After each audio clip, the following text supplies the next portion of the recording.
ठीक है बच्चों, तो ये चीज आपको समझ में आई। ठीक, अच्छा अब मैं आपसे बात करती हूँ विसरण दाब की। अगर हम बात करें, ये विसरण कब तक चलता रहेगा? उच्च सांद्रता से निम्न सांद्रता की, चाहे विसरण हो चाहे परासरण हो, कब तक चलता रहता है? जब तक कि इसके अंदर साम्य स्थापित ना हो जाए, यानी कि इक्विलिब्रियम ना आ जाए। दोनों मीडियम, दोनों जो सॉल्यूशन है जिनके बीच में हो रहा है, दोनों जो विलयन है जिनके बीच में विसरण या परासरण हो रहा है, तब तक दोनों एक दूसरे के बराबर ना हो जाए, तब तक इसमें क्या चलता रहता है? विसरण चलता रहता है। अगर मैं विसरण दाब की बात करूं, विसरण दाब क्या होता है? तो विसरण दाब क्या है? हाई कॉन्सेंट्रेशन, उच्च सांद्रता से निम्न सांद्रता की ओर जाने वाले अणु निम्न सांद्रता के अणुओं पर कुछ दाब तो लगाएंगे भाई, लगाएंगे कि नहीं लगाएंगे? भाई एक जगह से दूसरी जगह आप ही हो, मैं आपको एक कमरे से निकालकर दूसरे कमरे में भेज रही हूँ, दूसरे कमरे में जो बच्चे हैं वो ये रिफ्यूज करेंगे आपका आना कि भाई हमें नहीं लेना आपको, आप अंदर नहीं आइए, करेंगे ना? तो वो क्या कहलाता है फिर? वो कहलाता है दाब। तो ठीक है, तो अणुओं के द्वारा, यानी कि जब उच्च सांद्रता से निम्न सांद्रता की ओर अणु मूव कर रहे हैं, अभिगमन कर रहे हैं, तो निम्न सांद्रता के अणुओं द्वारा इनके अणुओं पर लगने वाला दाब क्या कहलाता है बच्चों? विसरण दाब। ठीक है, समझ आ गया? विसरण दाब को कौन कौन प्रभावित करता है? तो विसरण दाब को तापमान प्रभावित करता है। ठीक है, विसरण दाब को तापमान प्रभावित करता है, और डेंसिटी क्या प्रभावित करती है? Density, concentration. ठीक है, यानी कि मान लो एक विलयन है, अगर ये विलयन ज्यादा डेंस हो जाएगा, चाशनी ले ली हमने, अब वो ज्यादा डेंस है, तो उसके अंदर जो डिफ्यूजन है, यानी कि जो विसरण है, वो क्या होगा? कम होगा, यानी कि डिफ्यूजन इनवर्सली प्रोपोर्शनल होता है किसके? डेंसिटी के अंडर रूट के इनवर्सली प्रोपोर्शनल। सोचो इतना कम होता है, यानी कि अगर आपका विलायक या विलयन बहुत ज्यादा गाढ़ा है तो उस केस में उसमें विसरण नहीं होता है या बहुत कम होता है। ठीक है, तो विसरण जो होता है डेंसिटी के इनवर्सली प्रोपोर्शनल होता है, और जबकि टेम्परेचर के डायरेक्टली प्रोपोर्शनल होता है। भाई सीधी बात है, टेम्परेचर होने से क्या हो जाएगा? टेम्परेचर बढ़ेगा, तापमान बढ़ेगा, तापमान के बढ़ने से क्या होगा? अणुओं का गतिज ऊर्जा, यानी कि उसकी काइनेटिक एनर्जी बढ़ेगी, बढ़ेगी कि नहीं बढ़ेगी? और काइनेटिक एनर्जी बढ़ेगी तो क्या होगा? जल्दी जल्दी मूव करेंगे, जल्दी जल्दी अवरोधन करेंगे। ठीक है, तो टेम्परेचर के, तापमान के डायरेक्टली प्रोपोर्शनल होता है, जबकि डेंसिटी के यानी कि कंसंट्रेशन के क्या होता है? इनवर्सली प्रोपोर्शनल होता है। आगे बात समझ में? तो ये है आपका विसरण। ठीक है बच्चों, कोई डाउट हो तो पूछते चलो।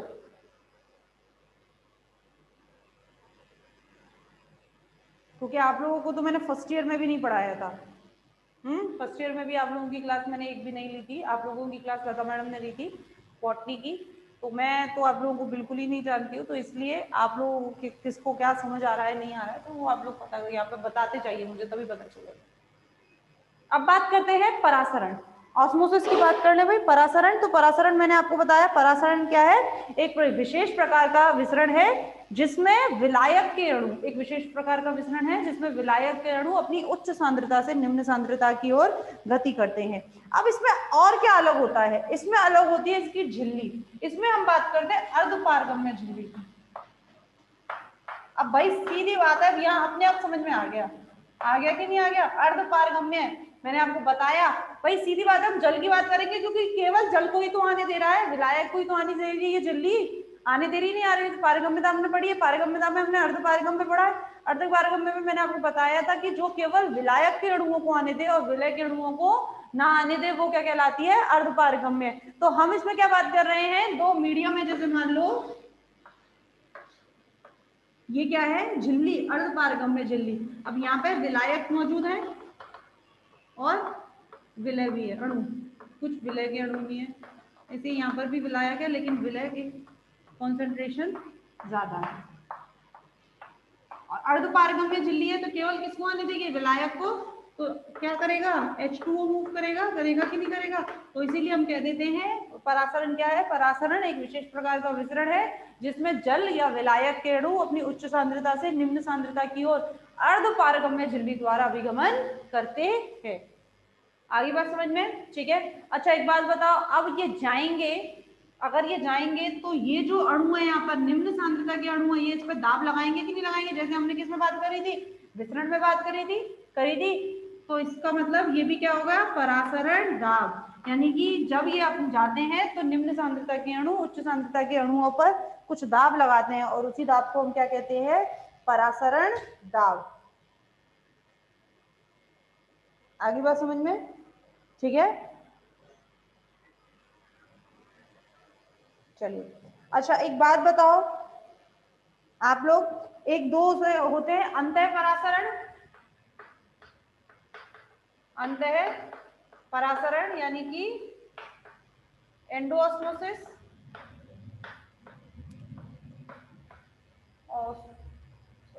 ऑस्मोसिस, अंतःपरासरण, एंडोऑस्मोसिस, और दूसरा क्या होगा, बहिःपरासरण,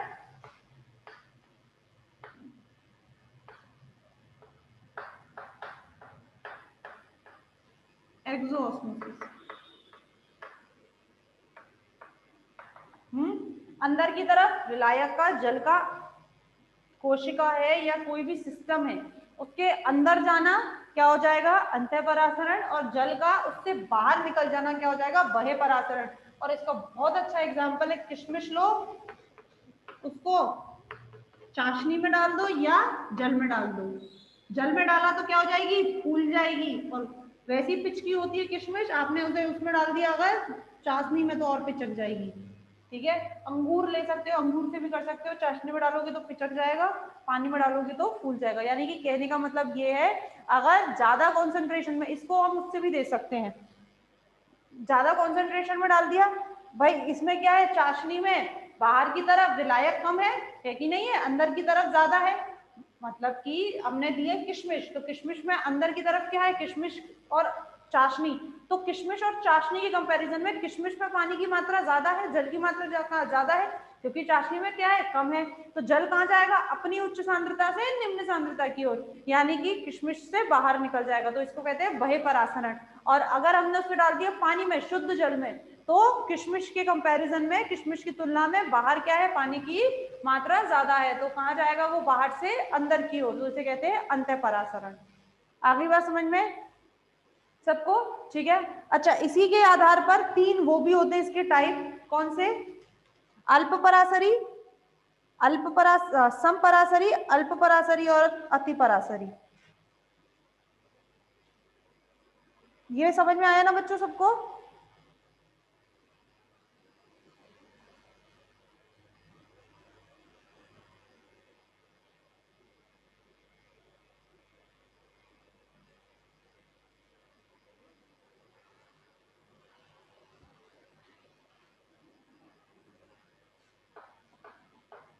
समपरासरी,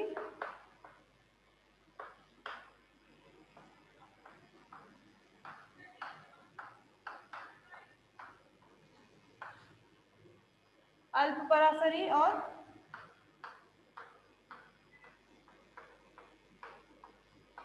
अतिपरासरी। आइसोटोनिक, हाइपोटोनिक,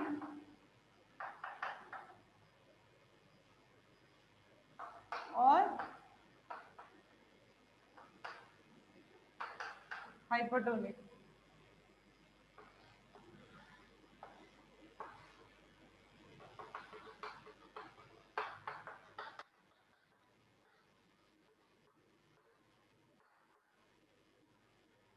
इस तरह से नहीं करके कोशिका बना देते हैं।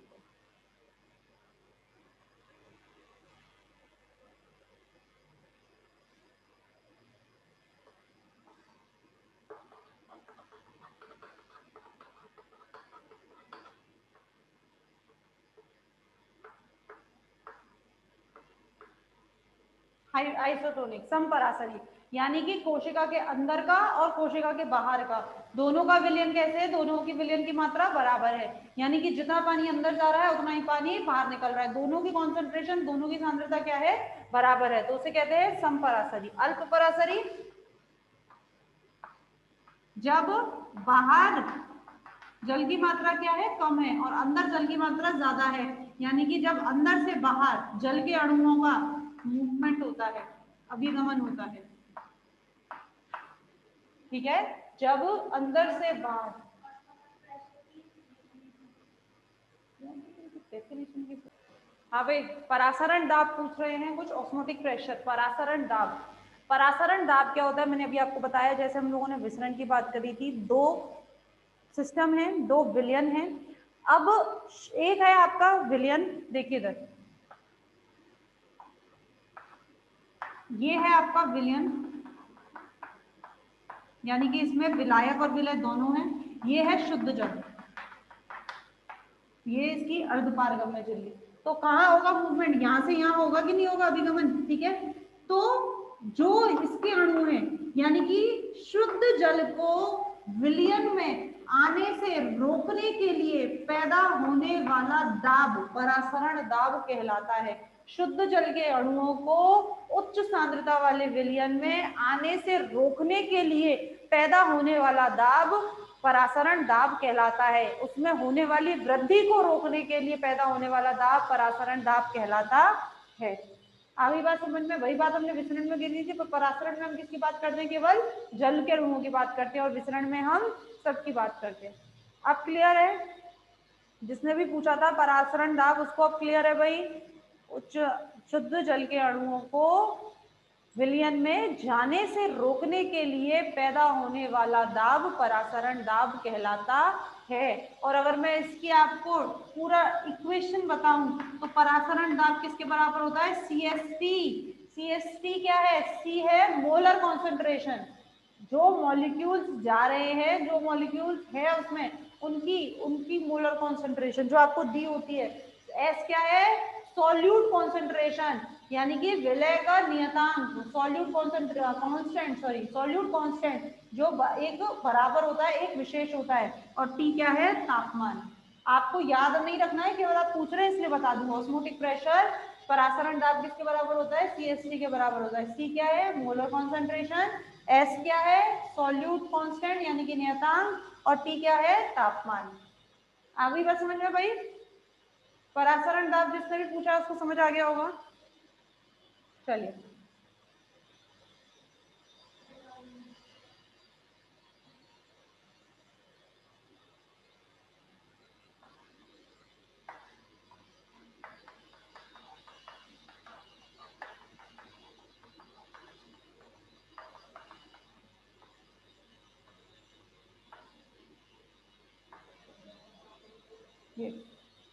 यानी कि अल्प परासरी क्या होता है, अल्प परासरी किसी भी विलयन में अंदर बाहर से अंदर आना, यानी कि हाइपोटोनिक, बाहर का, बाहर में जल की मात्रा क्या है, बाहर जल की मात्रा क्या है, कम है, तो कोशिका के अंदर से जल का बाहर निकल जाना अल्प परासरी। जैसे कि किशमिश चाशनी में, ठीक है ना, किशमिश को हमने किस में डाल दिया, चाशनी के सॉल्यूशन में, चाशनी के विलयन में। और अति परासरी क्या होता है, जब जल के अणु कोशिका में या किसी भी सिस्टम में अंदर मूव करते हैं, ठीक है। जैसे कि किशमिश आपने किसमें रख दी है, शुद्ध जल में, जल में आपने रख दी है, तो उस केस में क्या होगा, पानी के अणु अंदर मूव करेंगे, तो उसे कहते हैं अति परासरी। और सम परासरी जब दोनों बराबर होते हैं, यानी कि कोशिका के अंदर का और कोशिका के बाहर का विलयन सॉल्यूशन क्या हो, बराबर हो, तो वो क्या कहलाता है, सम परासरी। समझ में आ गई भाई सबको, क्या होते हैं ये, परासरण समझ आ गया सबको, कोई डाउट। परासरण की अगर मैं बात करूं तो परासरण का दाब किस पर, जैसे हमने विसरण दाब की बात करी थी, विसरण दाब किस पर था, डेंसिटी के, यानी कि कंसंट्रेशन के, सांद्रता के क्या था, अपोजिट था, यानी कि डेंसिटी। जब गाढ़ा होता है सॉल्यूशन तो कम विसरण होता है, तो उसके इन्वर्सली था, तापमान के डायरेक्टली प्रोपोर्शनल था। वैसे ही अभी मैंने OP = CST बताया, यानी कि टेम्परेचर के ऑस्मोटिक प्रेशर भी क्या होता है, विसरण दाब, सॉरी परासरण दाब भी क्या होता है, इसके डायरेक्टली प्रोपोर्शनल होता है। तो OP is directly proportional to T, यानी टेम्परेचर।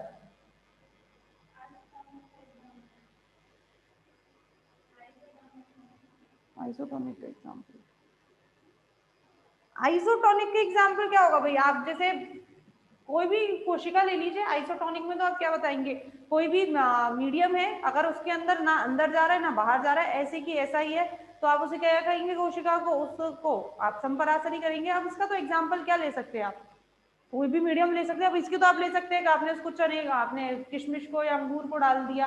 अब एक टाइम के बाद आप ऐसे ले सकते हैं, मान लो किसी अंगूर है, अंगूर को आपने पानी में डाल दिया, तो उसको जितना लेना है उतना लेने के बाद आपको क्या आ जाएगा, संपरासरी स्थिति में आ जाएगा कि नहीं आ जाएगा। जितना पानी उसके अंदर जा सकता है उतना पानी गया, उसके बाद वो किस में आ गया, संपरासरी स्थिति में आ गया, यानी कि अंदर और बाहर क्या हो गया, बराबर हो गया। हुआ कि नहीं हुआ, तो क्या हो गया, संपरासरी स्थिति। ठीक है ना। तो संपरासरी का तो सिर्फ आप यही याद रखिए, अंदर बाहर दोनों तरफ क्या रहे, अगर मात्रा बराबर रहे, जिसमें ना अंदर जाए पानी ना बाहर जाए पानी, दोनों जगह बराबर रहे, उसको स्थिति को बोलते हैं हम संपरासरी।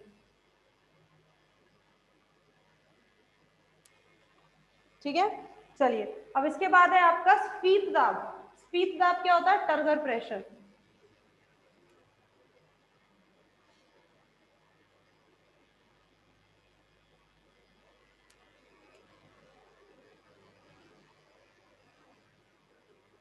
अब आप ध्यान से समझिएगा, स्फीत दाब क्या है,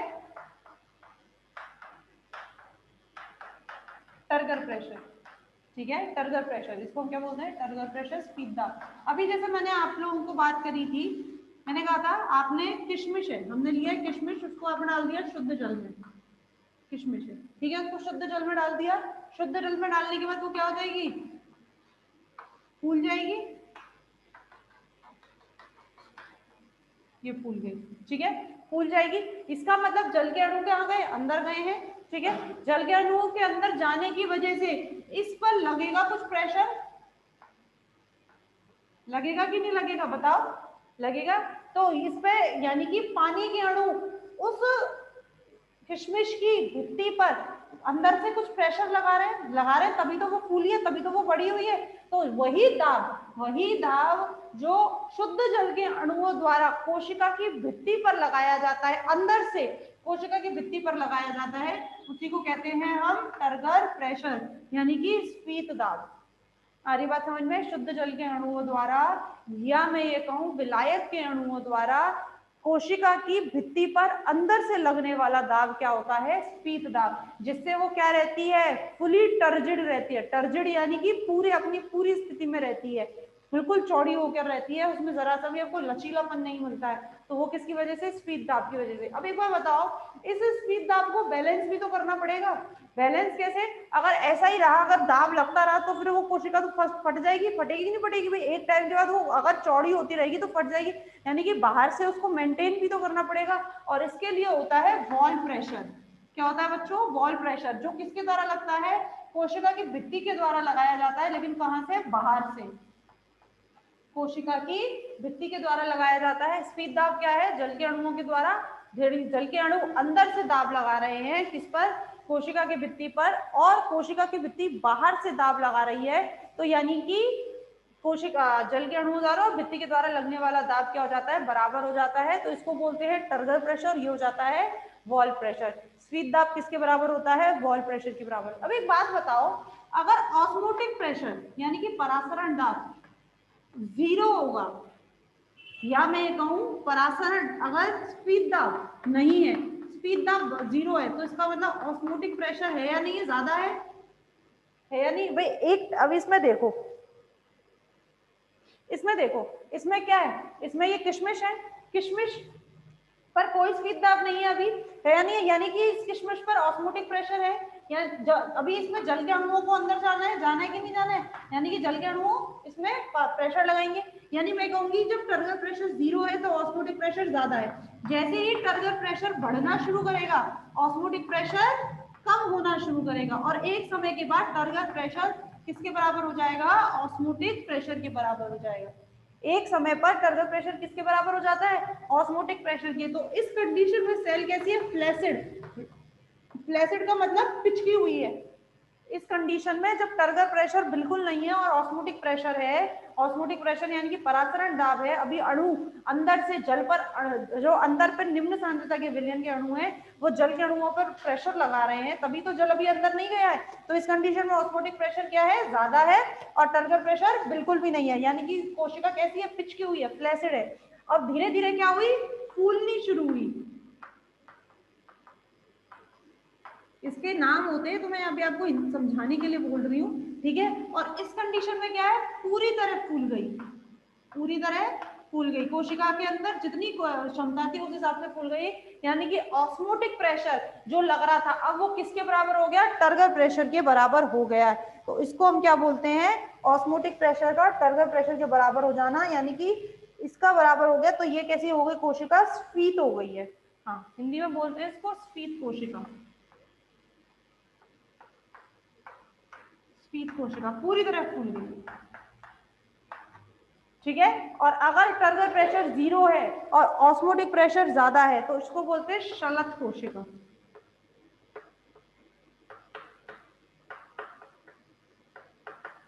ठीक है, शलत कोशिका। यानी ये क्या है, स्फीत कोशिका जब दोनों बराबर हैं, क्या, ऑस्मोटिक प्रेशर और टर्गर प्रेशर, स्फीत दाब और परासरण दाब जब दोनों बराबर हैं तो कोशिका क्या है, अपनी पूरे क्षमता में है, तो उसको बोलते हैं स्फीत कोशिका। और जब टर्गर प्रेशर बिल्कुल भी नहीं है, जल के अणु कोई दाब नहीं लगा रहे, केवल क्या है, ऑस्मोटिक प्रेशर है, परासरण दाब है, तब कोशिका कैसी होती है आपकी, शलत कोशिका, यानी कि कैसी है, पिचकी हुई है। यहां तक सबको समझ आया कि नहीं आया, बताइए, कोई डाउट है किसी को, नहीं है, क्लियर है? चलिए मान के चल रहे हैं आपको सब क्लियर है। अब इसके बाद जो हम पढ़ाएंगे वो आपको लेंगे कल, ठीक है। जब तक के लिए आज जो भी पढ़ाया है और कल जो भी पढ़ाया था उसको आप एक बार ही घर बैठ के पढ़ेंगे, और कोई डाउट है तो आप कल पूछेंगे, बाकी का हम आपसे भी पढ़ेंगे कल। जब तक के लिए थैंक यू।